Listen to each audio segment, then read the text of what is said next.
Alors, le petit 3 minutes réglementaire pour l'arrivée est passé. Je vous propose pas à pas de rentrer peu à peu dans ce webinaire-là. Bienvenue à tous et à toutes.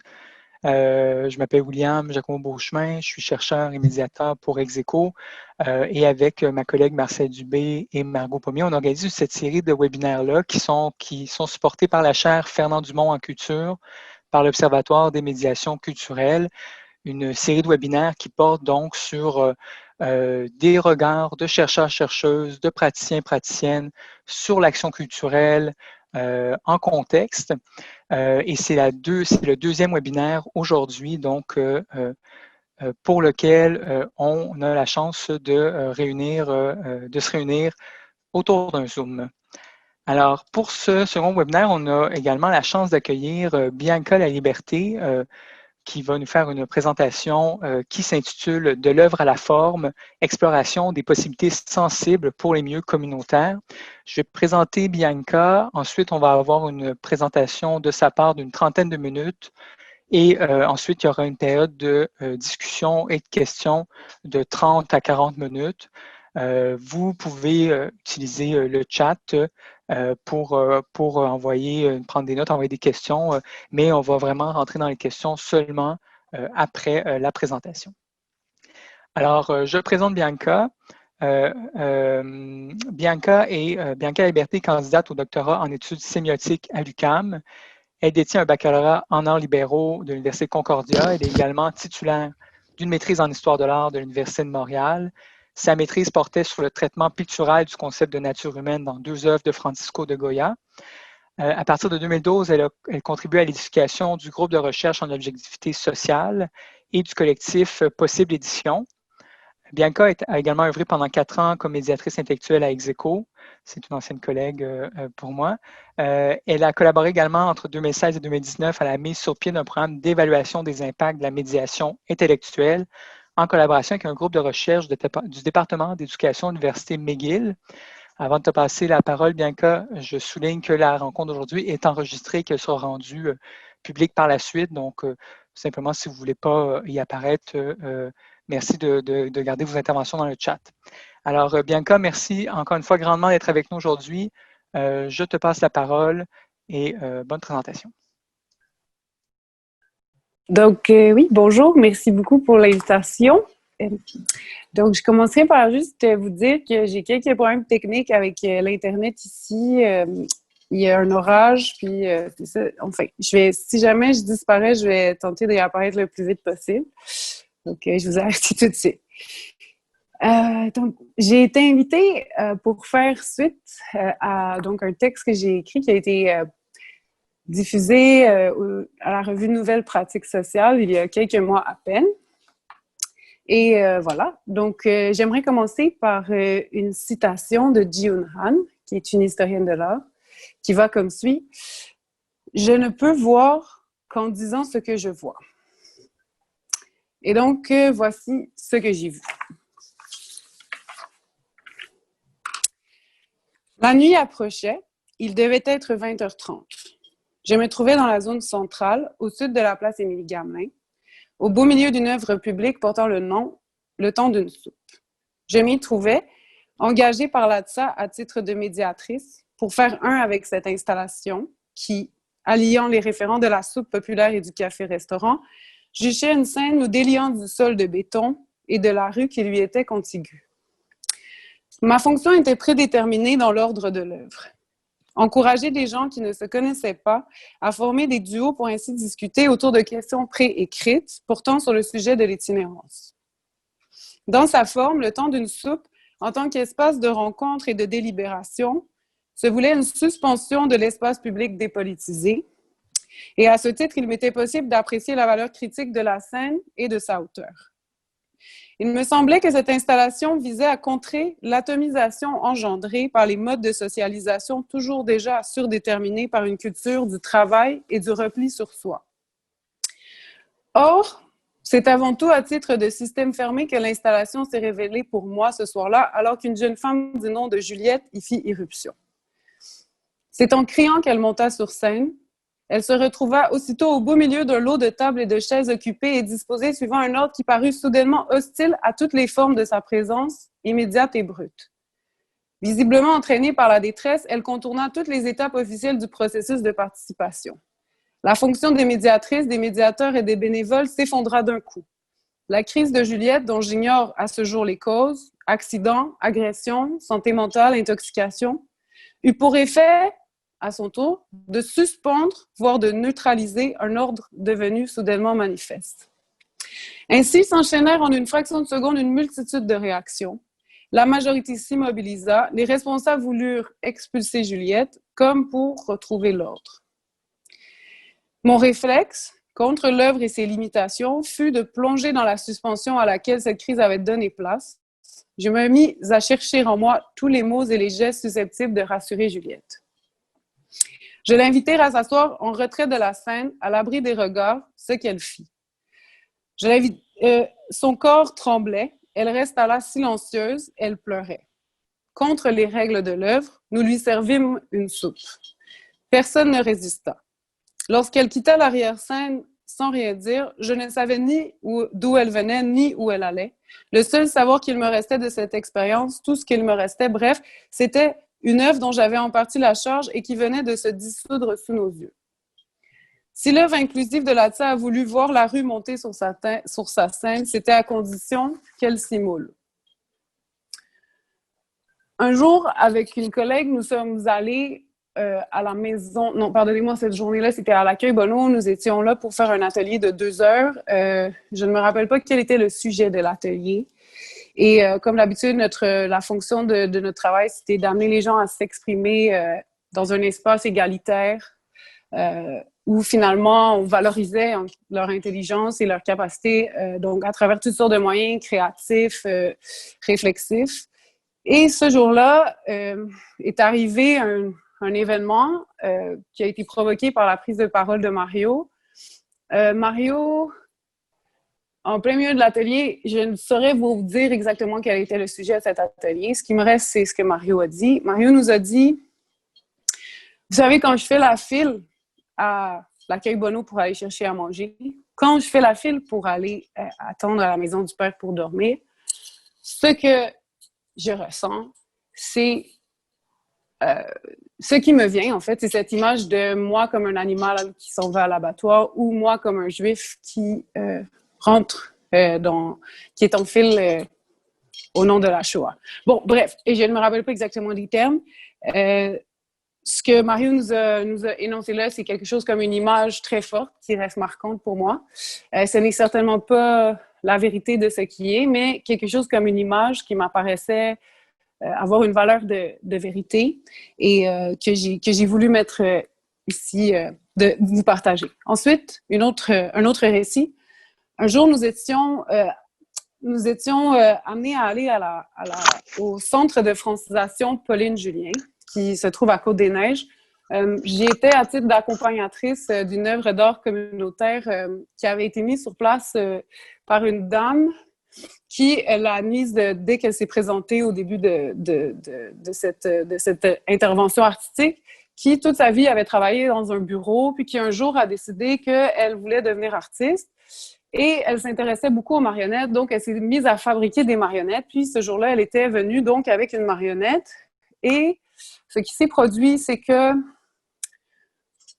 elle a donc installé une table devant elle et la marionnette, bon, ça commence, j'essaie de vous le décrire du mieux de mes souvenirs. Donc, la marionnette est dans la jungle ou dans son endroit naturel, elle s'amuse, c'est un caméléon. Donc, c'est un caméléon qui fait des espèces de pirouettes, qui danse, qui flotte, qui est heureuse. Et hop, un vent apparaît, un vent très fort qui attrape la marionnette et qui, l'amène on ne sait où jusqu'à ce qu'on se rende compte que, hop, sur la table, elle tombe.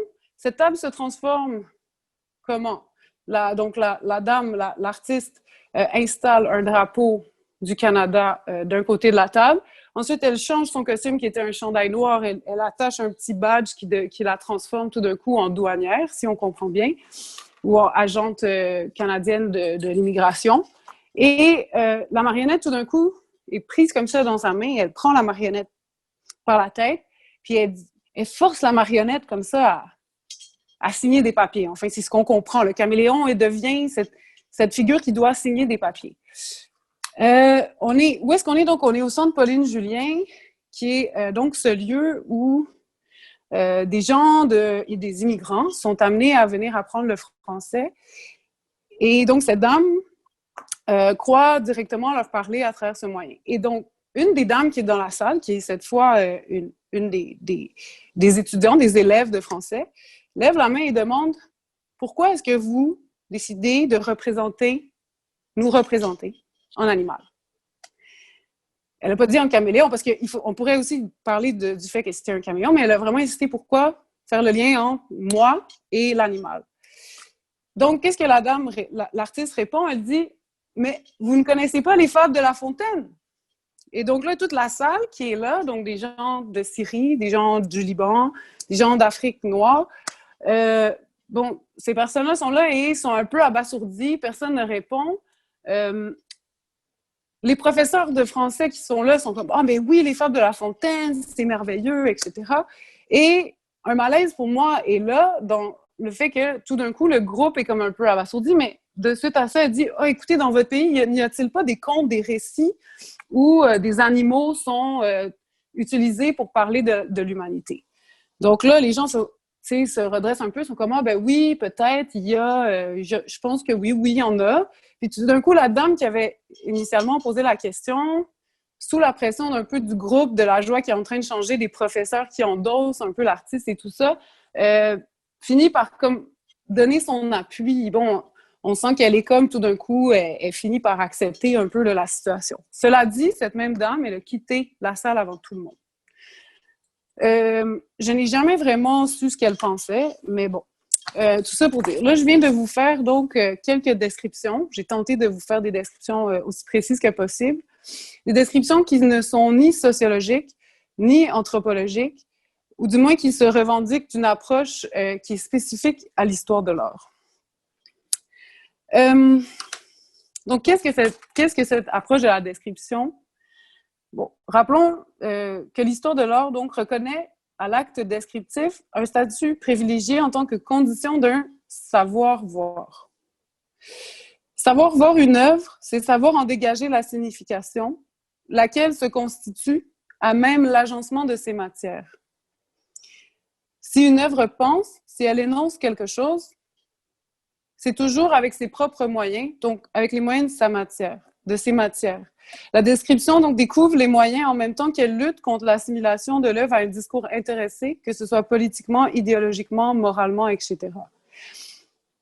C'est donc à condition de reconnaître la valeur, la pensée propre à une œuvre que l'on peut la critiquer ou en prolonger la valeur critique. Donc c'est en reconnaissant qu'en effet, Latsa, en mettant ces éléments ensemble, produit du sens, de la signification qui est susceptible d'être reçue par quelqu'un et d'être comprise, mais à travers précisément cet acte descriptif qui est en quelque sorte la condition de cette compréhension. Cela dit,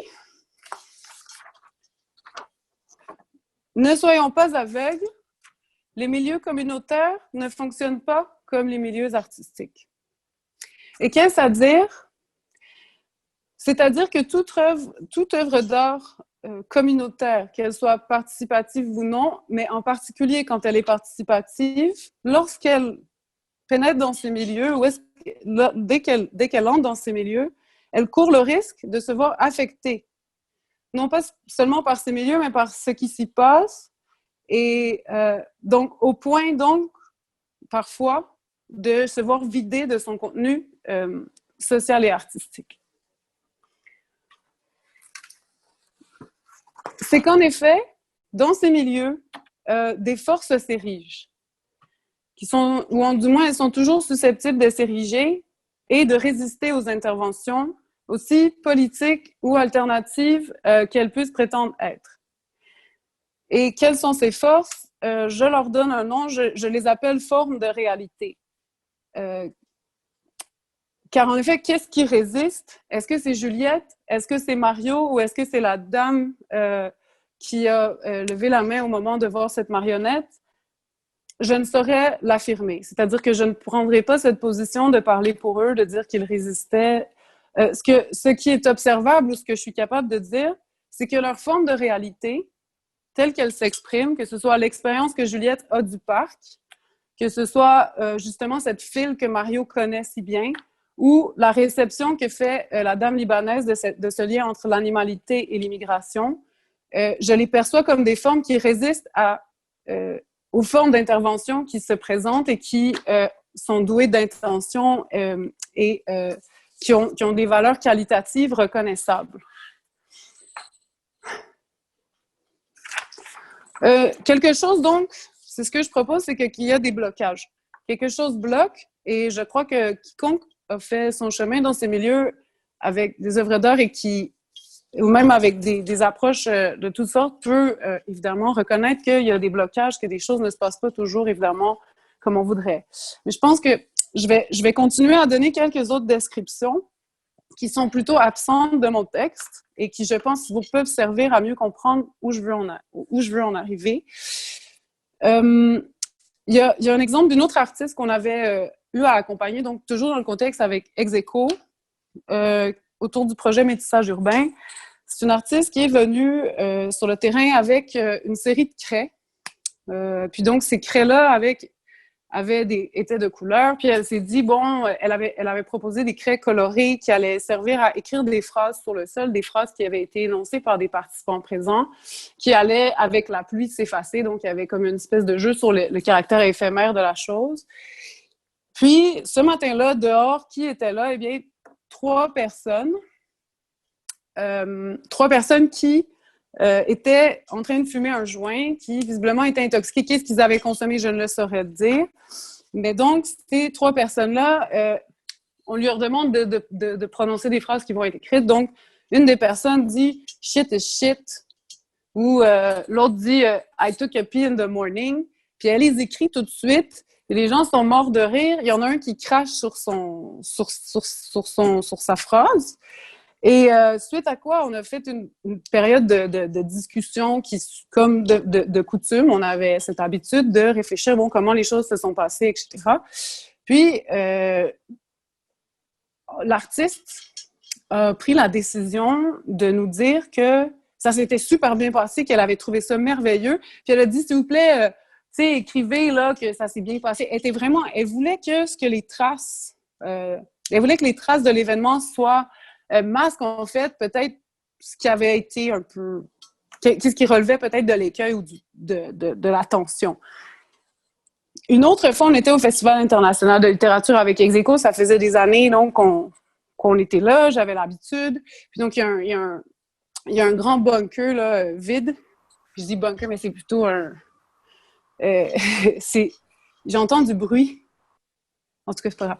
Il y avait donc une sorte de bibliothèque dans laquelle des livres étaient disponibles pour quiconque passait par là. Et moi, on faisait des ateliers autour de la littérature. Puis, on avait l'habitude aussi de faire les contours du parc pour voir, bon, aller essayer de mobiliser des gens, les inviter à venir chercher des livres, participer aux ateliers qu'on faisait, etc. Et il y a une dame qui était assise, à qui je me suis mise à parler, puis qui est en train de me dire, en fait, à qui j'invite d'aller chercher un livre, puis elle me demande un livre de Shakespeare, puis elle m'explique que c'est parce que elle est enceinte, elle est enceinte de son pimp, et que, en fait, le livre, elle pensait que Shakespeare pourrait peut-être l'aider dans les circonstances. Moi, je me dis, OK, je comprends pas nécessairement le lien, mais tu sais, je m'efforce, je cherche Shakespeare étant sur place, je prends le livre, je suis bien contente, je lui rapporte. Elle prend le livre et elle le jette par terre. Elle le jette par terre, puis elle crie qu'elle déteste Shakespeare. Et voilà. Dernière histoire, je suis au Boulot Vert avec 5 jeunes et nous avons décidé ce jour-là de faire un atelier autour, nous médiateurs, on a décidé d'organiser un atelier autour de la question « Qu'est-ce que devenir adulte? » Donc, un des jeunes garçons qui est présent est très animé et il nous dit que devenir adulte, pour lui, c'est très difficile parce qu'il a passé sa vie à passer de centre d'accueil en centre d'accueil. Et que par le fait même, pour lui, les adultes ne sont pas dignes de confiance. Et il ne sait pas qu'est-ce qu'un adulte digne de confiance. Il est incapable de nommer ça. Donc, pour lui, devenir adulte, c'est devenir quelqu'un quelqu'un que lui-même est incapable de respecter.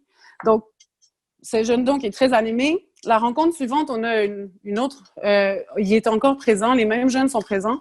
Et le même jeune garçon ne dit pas un mot. Il est complètement muet. Je me dis, mais que se passe-t-il? Pourquoi cette situation? C'est seulement en parlant avec la travailleuse sociale après coup que je comprends qu'on avait demandé à ce jeune garçon de prendre un activant parce qu'il parlait trop pendant la rencontre précédente et que ça avait, selon eux, semé un peu trop de troubles.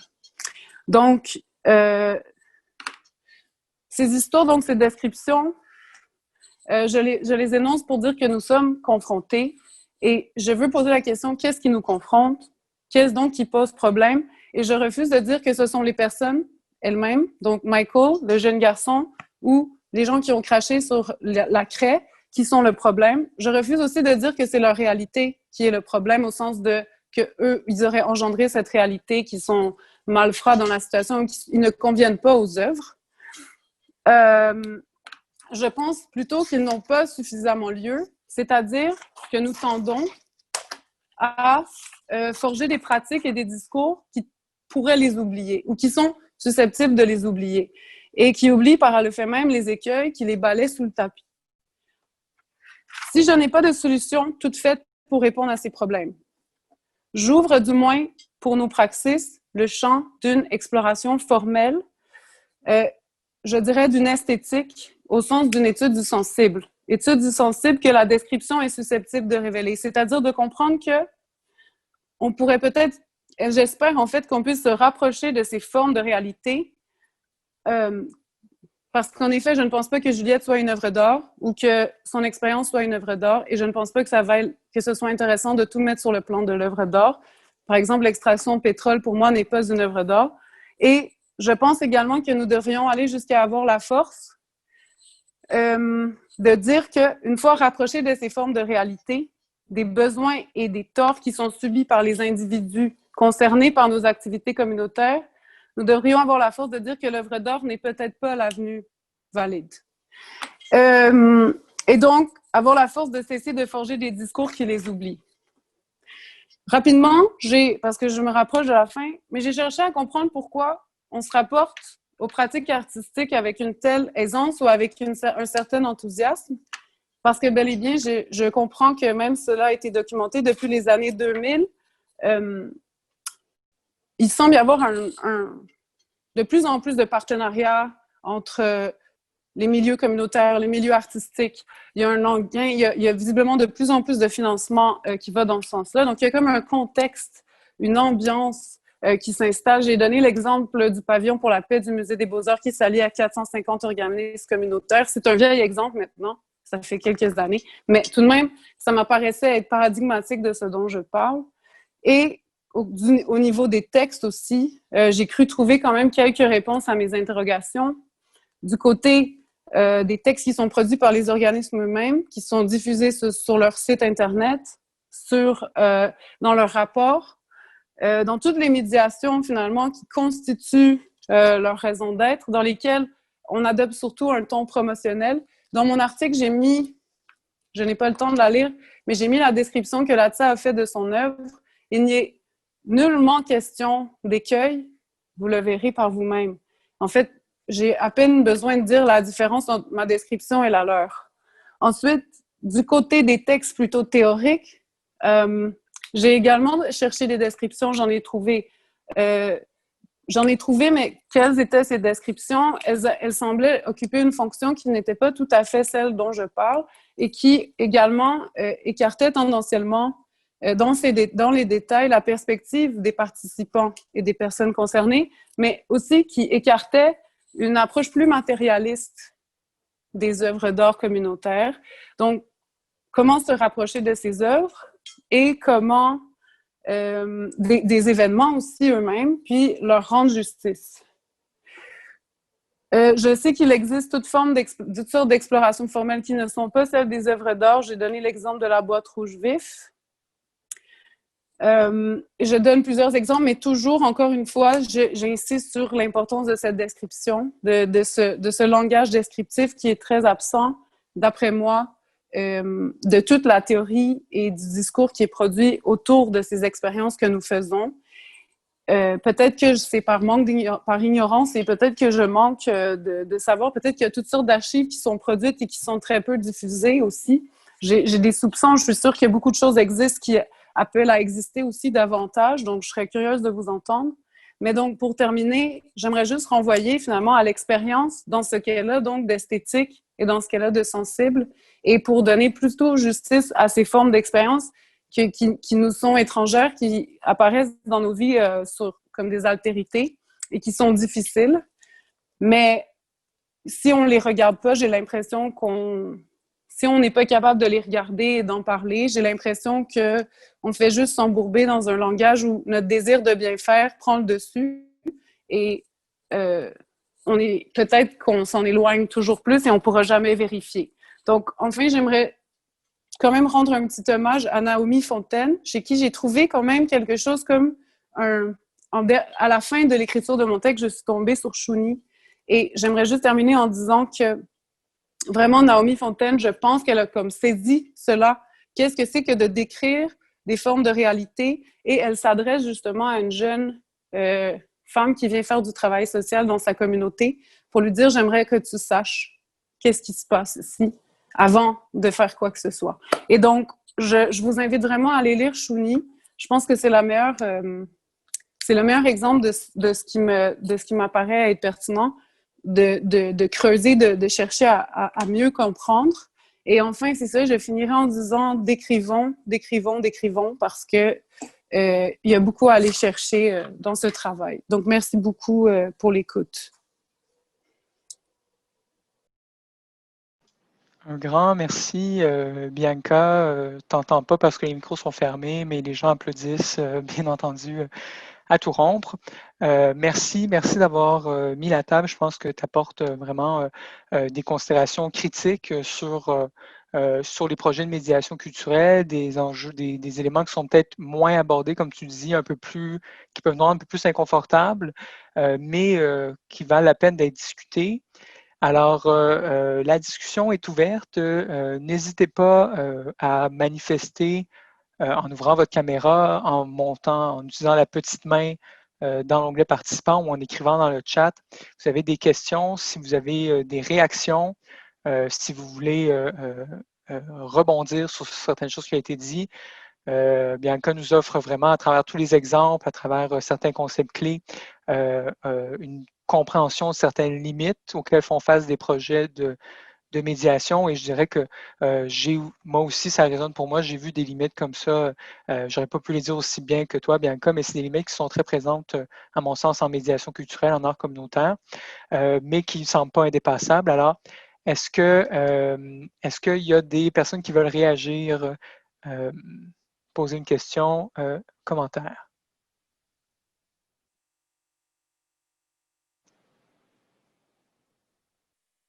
OK, pendant que vous continuez à y penser, je vais moi-même me plonger tête première. Je trouve... Oh, OK, Bianca est en train de se reconnecter aussi.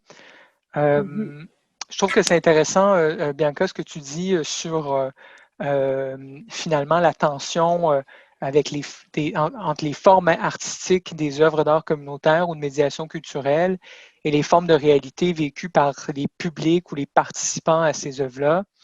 Et je me demandais, est-ce qu'au final, ce à quoi tu nous appelles un peu, c'est de voir au-delà finalement des intentions des œuvres qui peuvent se refléter dans les descriptions, des descriptions, disons, plus de projets ou globales. Est-ce que tu nous appelles à voir, au-delà des intentions, l'effectivité, ce que ça fait sur les gens?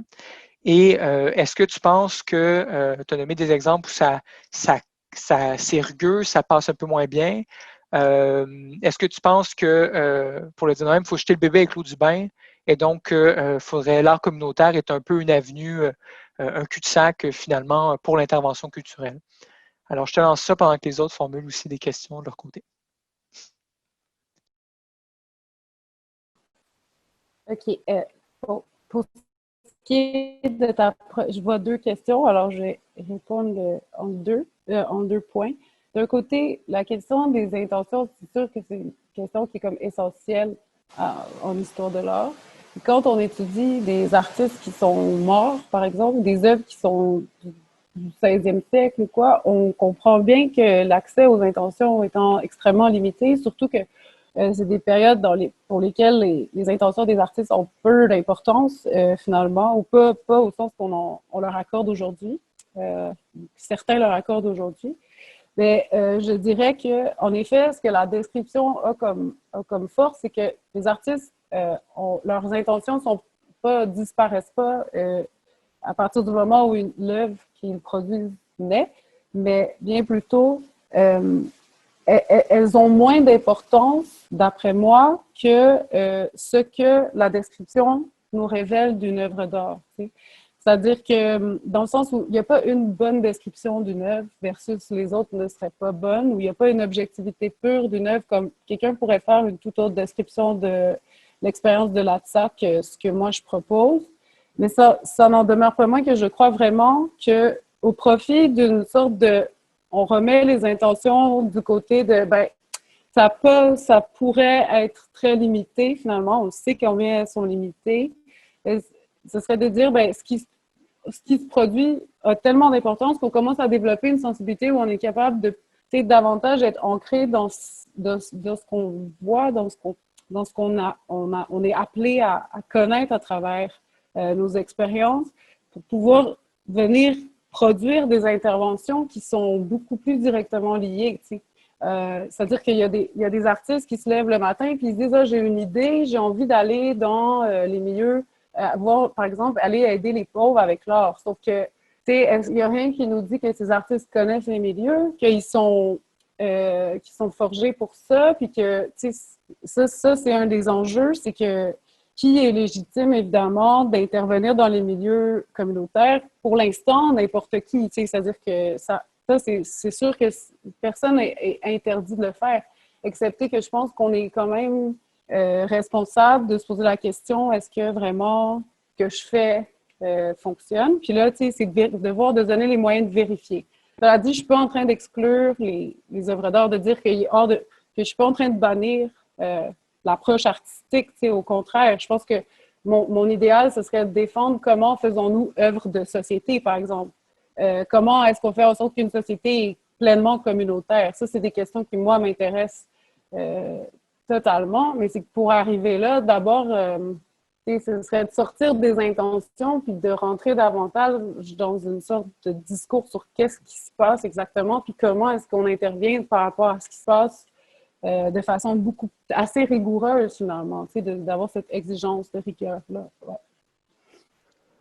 Merci, Bianca. Je vais passer la parole à Anouk. À toi la parole. Oui, bonjour tout le monde. Merci Bianca pour tes témoignages et ta réflexion. C'est vraiment important. Ce que j'entends, c'est une histoire d'expertise. Je pense que moi, je suis par exemple, qui suis-je? Je suis artiste, art visuel. J'ai une certaine connaissance avec des publics en médiation culturelle. Je ne suis pas art thérapeute. Je n'ai pas suivi de formation en psychiatrie ou en approche de problématiques fortes. Et je crois vraiment en fait que je crois au travail collaboratif, donc je crois qu'il faut mêler des expertises. Je pense qu'un artiste peut apporter un projet qui va avoir une plus grande résonance sensible et une perspective pour un public cible que si l'organisme, mettons, de ce public tentait de trouver un projet par lui-même. Donc l'expertise de l'artiste, c'est de venir explorer la région sensible, l'expression pas verbale peut-être, mais par d'autres moyens, la musique, les arts, mais combiné à une expertise qui est sur place. Je pense que ça, c'est irremplaçable. Je ne pense pas qu'on puisse projeter, ce serait même cruel de projeter un artiste tout seul, toute seule, dans un environnement où il doit soudain présenter une matière à des gens et se retrouver avec Juliette et Marco et tout ça. Petite parenthèse pour dire d'ailleurs que si ces interventions-là arrivaient, je me souviens d'avoir fait de la médiation culturelle quand j'avais une vingtaine d'années, j'aurais été déstabilisée. Aujourd'hui, beaucoup moins. Et c'est peut-être une histoire d'expérience, c'est peut-être une histoire d'ouvrir son cœur vraiment à la diversité de réactions. Mais ça reste quand même que c'est extrêmement déstabilisant pour un artiste. Donc je pense à la personne dont tu nous parles, qui a dit, mais vous savez, c'était une belle expérience, qui voulait que ce soit répertorié comme ça s'était bien passé. Je comprends d'où ça vient, ce sentiment-là, mais ouais, combinaison d'expertise, très importante à mon avis.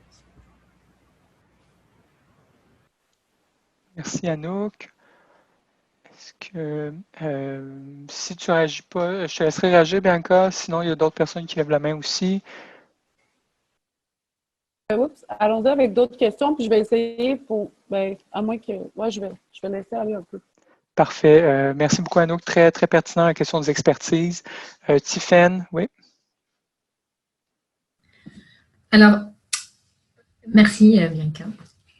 Moi, je me pose une question, c'est ça qui a émergé pendant que j'écoutais et que je lisais ton texte. C'était la question de qui décrit, puis tu sais, qui a le pouvoir de décrire. Si la description, ça devient un élément qui vient contrebalancer une certaine uniformité des discours sur l'œuvre, à la fois portée par l'artiste ou par les organisations, les départements de communication des organisations, tout ça, tout ça. Est-ce que tu penses qu'il y a la place pour le partage de la description? Parce que, est-ce que tu penses que, par exemple, une avenue intéressante pourrait être celle de faire en sorte que les personnes qui sont visées, c'est-à-dire les publics, aient la parole ou le moyen d'expression désiré dans cette forme de description? Puis, c'est ça, comment faire aussi pour que ce ne soit pas un exercice qui soit au final contraignant et qui reproduisent un genre de monopole du discours. Je ne sais pas si c'est clair ce que je dis, mais si jamais tu pourras me demander des précisions. Merci, Tiffaine. Est-ce qu'il y avait d'autres... Je te laisserai peut-être répondre aux deux interventions, Bianca, avant de prendre d'autres questions. C'est quand même deux interventions avec beaucoup de stock. Qui décrit et qui a quelle expertise pour intervenir? Voilà, à toi la balle. Oui, donc pour les premiers points, je veux vraiment être claire sur le fait que je ne m'oppose pas aux interventions artistiques, mais bien que je ne suis pas non plus... d'abord, pour moi, le domaine du sensible n'est pas exclusif aux arts. Bien au contraire, c'est quelque chose qui est humain, pour commencer. La sensibilité, c'est humain. C'est mon premier point pour aller à ce que Tiffaine a demandé. C'est de dire, quand je dis sensible, j'entends ce qu'on sent, ce à quoi on est confronté, puis qu'on est amené à expérimenter. C'est vraiment le domaine de l'expérience et le domaine de la sensibilité, non pas entendu comme... ça peut avoir un lien avec les couleurs et des nouveaux agencements de couleurs, tout aussi bien que ça peut avoir avec l'usage d'un mot qui serait blessant, par exemple, comme on en entend parler en ce moment. Pour moi, c'est une question qui est sensible et peut-être qu'il n'exige pas que les arts interviennent directement. Peut-être oui, c'est-à-dire que ça fait partie peut-être de la réponse. Mais je pense que la première chose, c'est de se montrer être à l'écoute de ce jeune garçon qui s'est senti blessé parce que la prof a dit, par exemple, juste qu'est-ce qu'il a ressenti exactement, qu'est-ce que c'est qu'il nous exprime dans cette réception du mot. Là, évidemment, ça répond un peu à ce que Tiffaine dit, c'est que la description, c'est une modalité de la réception, c'est une manière de penser comment on reçoit. C'est, OK, je vois quelque chose, comment je le décris. Déjà là, moi, je suis au courant que dans nos sociétés, on n'est pas tout à fait formé ou très peu formé à lire des images, tandis qu'on est très formé à lire des livres. Je dis ça, puis évidemment, tout étant relatif, où nous positionnons-nous dans la société, c'est sûr qu'il y a des gens de générations antérieures qui ont pas appris ce que nous avons appris à l'école. par exemple, des formes d'analphabétisme, etc. Je ne veux pas non plus comme universaliser cette position de lecteur. Cela dit, s'il y a une chose qu'on apprend très peu, c'est à lire des images. Et à décrire ce que nous voyons, ce que nous expérimentons, ce n'est pas nécessairement quelque chose qu'on connaît beaucoup. Donc, de un, j'ai envie de dire, de se rapprocher de cette question-là, pour moi, c'est de dire une histoire de l'art, c'est sûr que c'est une discipline, c'est une expertise. Cela dit, ça renvoie à des expertises, des formes d'expertise. Cela dit, je pense que ce à quoi, pour moi, ça renvoie l'histoire de l'art, c'est aussi une démarche qui est absolument démocratique, c'est-à-dire a priori, c'est-à-dire que n'importe qui peut se poser quelque part et décrire ce qu'il voit. Ça n'appartient à personne, aucune image n'appartient à personne, l'expérience de l'ATSA ne m'appartient pas du tout. Et je ne pense pas que ça relève du domaine de l'art à proprement parler. C'est vraiment l'expérience d'une réception qui, en même temps, peut autant avoir lieu dans un contexte artistique qui peut avoir lieu dans n'importe quel contexte. Il y a des philosophes qui passaient leur temps à décrire qu'est-ce qui se passe devant un verre d'eau. Des philosophes, peut-être juste un, mais je donne des exemples. C'est pour moi, ça relève de l'expérience sensible. Mais ce n'est pas pour autant. Fait que c'est vraiment d'essayer de réfléchir, bon, quelles sont ces formes? Comment nous rapportons-nous à ces formes de réalité?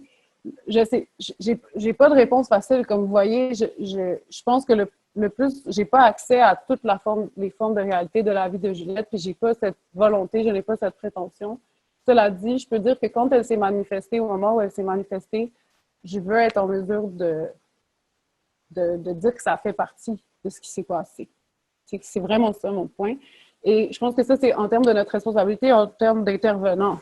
Après, d'expérimenter la description en contexte de médiation, etc., ça aussi, je l'encouragerais à fond.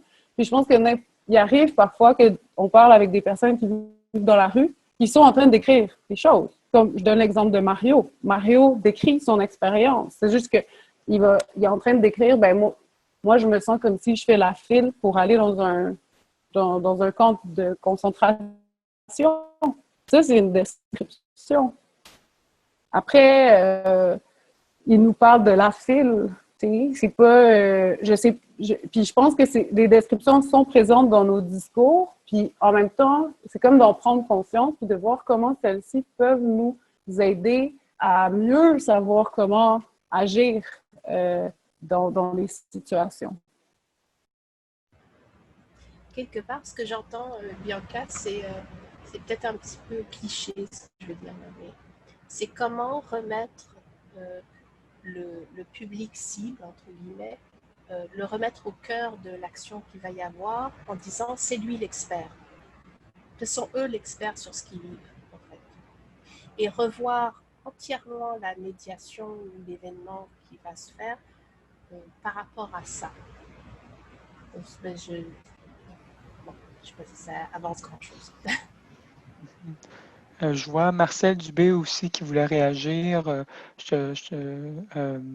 Marcel, je te laisserai la parole. Et bien qu'ensuite tu veux répondre. Oui, c'est ça. Je trouvais que vous avez beaucoup mis l'emphase sur la notion de description. Alors, elle n'appartient pas à un seul univers de représentation, cette description, mais justement, là, vous avez commencé à l'aborder dans les réponses que vous avez données, c'est la réception de cette description aussi que ça pose comme question.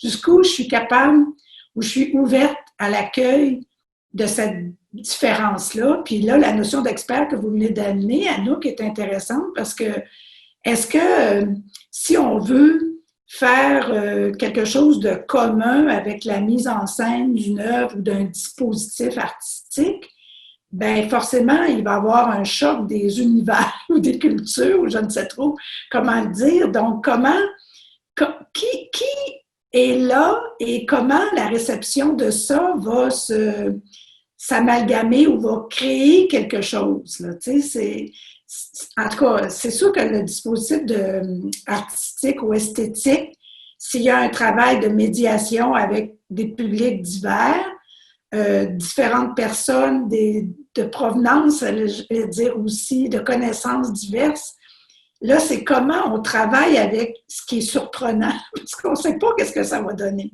C'est aussi ça, c'est Tu sais, je sais pas, moi, je fais beaucoup de recherches avec des gens qui en font de la médiation sur le terrain. Ce que je vois, sans vouloir tout raconter, moi, je suis plutôt, j'ai formé des travailleurs sociaux, donc c'est comment l'art et le travail social, justement, se réunissent. C'est des univers souvent qu'on met étrangers, même dans ma discipline du travail social.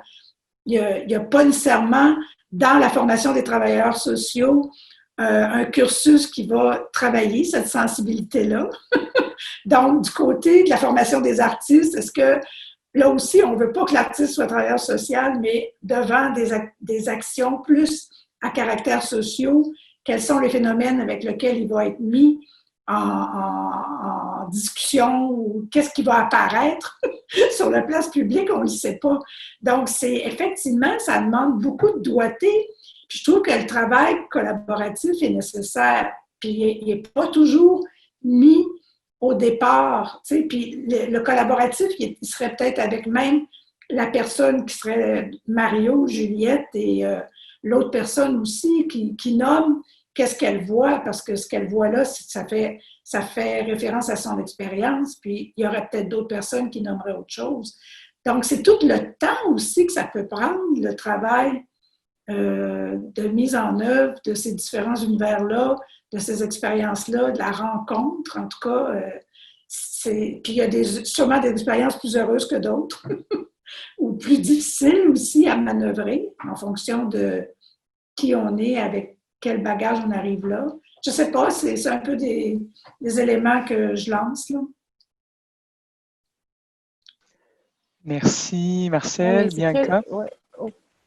Merci, Will. Non, c'est vraiment fabuleux pour moi d'avoir cette discussion. Puis, j'essaie de voir comment je peux le mieux me répondre le mieux possible. Là, puis, évidemment, avec le meilleur de ce que je peux faire. Là. Et c'est sûr que déjà, tu sais, le mot public, pour moi, là où il poserait peut-être un peu problème, c'est qu'il appartient au domaine artistique. Où il est né dans un contexte où on parle de théâtre ou de... C'est un concept né au 18e siècle puis qui nécessairement appartient pour moi davantage à ce domaine artistique. On pourrait l'utiliser pour parler des milieux communautaires, mais alors là, vraiment, pour moi, c'est déjà problématique dans le sens où les gens... les gens qui sont des immigrants, on ne sait pas pourquoi ils sont là, pourquoi ils sont arrivés là, par quoi ils sont passés pour se rendre dans cette classe de Pauline Julien. Et j'aurais du mal à les penser comme un public. C'est-à-dire que pour moi, c'est comme si je crois qu'il y a quelque chose qui se passe avec la notion. Je vois comment on peut dire, par exemple, l'espace public, puis peut-être que c'est peut-être plus à ça qu'on veut aller. C'est peut-être vers ça qu'on veut aller quand on utilise ce terme-là. Mais c'est sûr que je suis comme pas naïve du fait que le fait d'importer les arts dans les milieux communautaires, ces langages, les usages qui sont vraiment des usages liés à ces milieux artistiques, bien, il peut y avoir des torsions. Parce que, par exemple, le jeune Michael n'est pas un public des centres de famille, des centres, dans les centres d'accueil.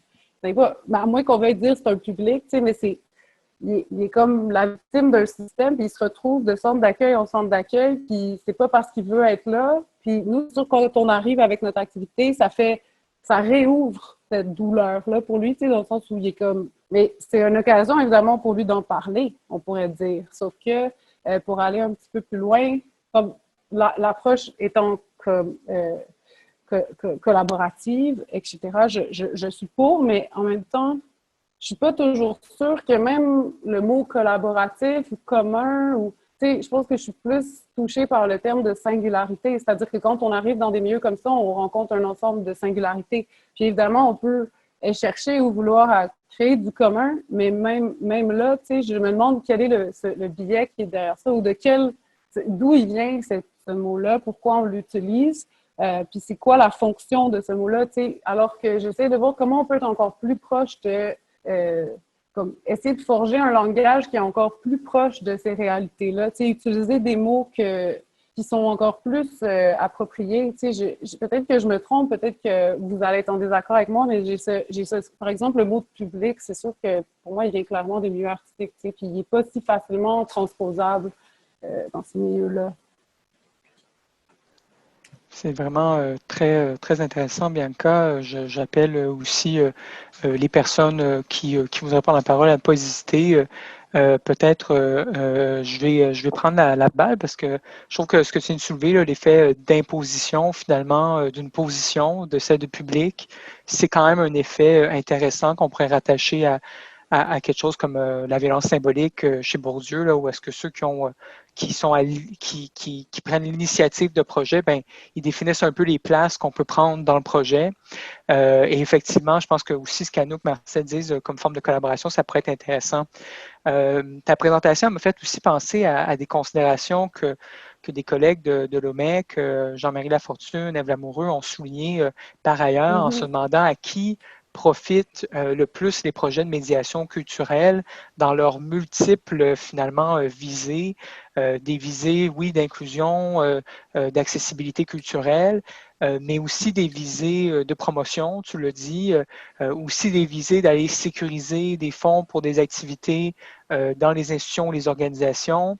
Et donc, il faudrait comme faire une espèce, je ne sais pas comment appeler ça, là, mais une économie politique critique de la médiation culturelle où les intérêts de chacun des acteurs sont finalement élucidés pour réussir à trouver une espèce d'équilibre. Et j'ajouterais peut-être que je pense qu'il y a quelque chose d'intéressant dans la question de la réception, parce qu'une œuvre, pour être une œuvre d'art, peut être finalement le contenu d'un cursus ou de la matière à apprendre par cœur ou ainsi de suite. Là, pour être vraiment le contenu d'une œuvre d'art, il faut que la signification soit ouverte. Il faut pouvoir prendre le livre de Shakespeare, le sacrer par terre et cracher dessus finalement. Donc, comment est-ce qu'on peut négocier ça? Parce qu'il n'y aura jamais une œuvre qui va finalement être reçue de la même manière dans toutes les formes de réalité différentes, mais il faut que l'œuvre soit assez ouverte pour que la réception puisse surprendre même l'artiste ou les artistes qui la proposent. Donc, comment concilier finalement ta critique un peu existentielle de l'art communautaire avec cette nécessité d'ouverture du sens d'une œuvre? Ça serait une autre question que je te lancerai à toi et bien entendu au reste du groupe si d'autres personnes veulent rebondir. Mais sinon, ce serait à toi. Ben, je veux juste dire une dernière chose pour Madame Marcel B. J'aimerais juste aussi dire que j'espère aussi que la notion de forme peut aider à penser ces liens entre travail social et art, par exemple. Je ne sais pas si elle le peut, mais je crois que ça a cette force-là. Dans cet esprit aussi, dans cet esprit de savoir comment penser à qui profitent les interventions. C'est vraiment pas une question facile et je pense qu'il faut juste, je pense que c'est une bonne question. Je pense que c'est une très bonne question. Et j'ai envie de dire que comment on se donne les moyens pour vérifier cela. Et je pense que le crachat sur les phrases en craie, on pourrait si on était, si on veut, si on manquait un peu de générosité, on pourrait dire voici comment l'art relationnel a bien fonctionné ici. Ils ont tout de suite craché sur l'œuvre, c'est le signe qu'ils étaient en relation avec l'œuvre, etc. Et moi, je pense que c'est aussi, on pourrait le lire comme on pourrait dire oui, ça, ou si on est assez généreux, on va dire ouais, ou il disait c'est pas une œuvre, c'est quelque chose sur quoi je crache. Et une œuvre d'art, peut-être que pour lui, ça veut dire autre chose, tu sais. Peut-être que le monsieur Inuit, peut-être que pour lui, c'est des dessinateurs ou un sculpteur Inuit qui fait une œuvre d'art pour lui, tu sais. Puis que pour lui, cette affaire-là, c'est pas une œuvre d'art, tu sais. Mais est-ce qu'on est capable d'aller jusque-là dans nos conceptions des choses, c'est-à-dire d'aller jusqu'à se remettre en question dans la pertinence de cette volonté de faire des œuvres et de cette volonté d'apporter. Moi, tu sais, je trouve ça très difficile. Puis je pense que si on est capable de bien poser cette question-là, on va être mieux capable de savoir à qui profite. Tu sais, on va plus être sûr de s'assurer à qui profitent ces œuvres. Bien, ce ne sera pas à nous et à notre volonté, tu sais. Parce que si c'est à ça qu'on répond, notre propre volonté, je ne sais pas, c'est difficile c'est difficile de s'assurer qu'on fait aussi profiter autrui. Tu sais, c'est comme, je pense qu'il faut s'ouvrir à autrui pour être le plus capable possible de l'entendre puis de le comprendre, même avec toutes les impossibilités que vous mentionnez, Marcel Dubé, vous avez vraiment bien dit, tu sais, je pense qu'il y a quand même des limites à ce qui peut passer entre les individus et je veux pas... puis en fait, je trouve que c'est à célébrer aussi cette limite de communication entre nous, tu sais, on peut... Je pense que le caractère incompréhensible de ce qu'on essaie de se dire, ça fait partie de notre expérience, mais je pense que quand même de tenter de aussi leur donner plus de place, de laisser ces choses, ces expériences-là être plus présentes, tu sais, je ne sais pas si dans nos rapports ou dans nos médiations textuelles, etc., dans tout ce qu'on produit en termes de théorie, de vérifier par tous les moyens où sont ces personnes, par quelle manière, ou de quelle manière est-ce qu'ils apparaissent, puis quelle place on leur laisse. Je pense que c'est une bonne manière d'essayer de vérifier comment ils profitent. C'est pas une question facile, je pense que j'ai pas toutes les réponses, mais pas du tout, là, donc. Merci encore une fois, Bianca. Alors, est-ce qu'il y avait d'autres personnes qui voulaient intervenir? Anouk, vas-y, il nous reste quelques minutes. Ok, je vais faire vite. C'est intéressant la question de qui profite ou quel est le résultat, parce que n'oublions jamais qu'il y a des résultats silencieux. Je l'ai tellement vécu ça, des gens, des jeunes qui sont là pour quelque chose, pour écouter une intervention, pour participer même, mais qui disent rien, qui ne montrent pas, mais peut-être qu'il y a un effet. Alors c'est beaucoup d'incertitudes sur finalement, quel est le degré de réaction ou comment ça touche les gens qu'on veut toucher. Et d'une certaine manière, les plus tangibles, ce sont ceux que tu as mentionnés, Bianca, qui réagissent très fortement. Mais après, il y a les autres. C'est très variable. Merci, très intéressant. Est-ce que, Bianca, tu veux réagir ou est-ce qu'il y a d'autres personnes qui veulent, on pourrait prendre un dernier tour de questions, s'il y a d'autres personnes qui veulent aussi mettre quelque chose sur la table. Marcel, allez, vas-y. Oui, j'aime bien ce que vous venez de dire, Anouk. Effectivement, on n'a pas toujours la prise sur l'effet, les effets. Et effectivement, ceux qui sont nommés là, dans les exemples que vous avez donnés, Bianca, le dernier que vous avez raconté, qui se passe au boulot vert, ce qui me frappe aussi, c'est le rôle de l'intervenante, qui, elle aussi, agit pour que ce jeune ne puisse pas reprendre la parole la deuxième fois. Donc, il y a aussi là, tantôt, l'image que j'avais, c'était aussi dans quel cadre vont s'expérimenter ces différents cas de figure-là. Comment on va cadrer l'exercice ou l'expérience. Puis, je rajouterais aussi, moi, comme j'ai beaucoup travaillé dans le milieu communautaire avant de faire le saut d'aller travailler dans le milieu universitaire, c'est très difficile. Effectivement, vous avez une bonne remarque quand vous dites le mot public, est-ce que c'est le mot à choisir? Dans le milieu communautaire, pendant plusieurs années, je pense que c'est encore présent, on nomme comment les personnes qui sont actives dans ces organismes-là. Est-ce que ce sont des participants? Est-ce que ce sont des membres? Est-ce que ce sont des usagers? On a même entendu un jour le mot client. Donc, chacun de ces mots-là est porté d'une charge, d'une représentation aussi. Donc, est-ce que dans le domaine des arts, c'est très intéressant, est-ce qu'on est tout le temps un public? Est-ce qu'on est juste un public quand on est effectivement au théâtre? J'ai fait une recherche avec le musée, on parlait de visiteurs.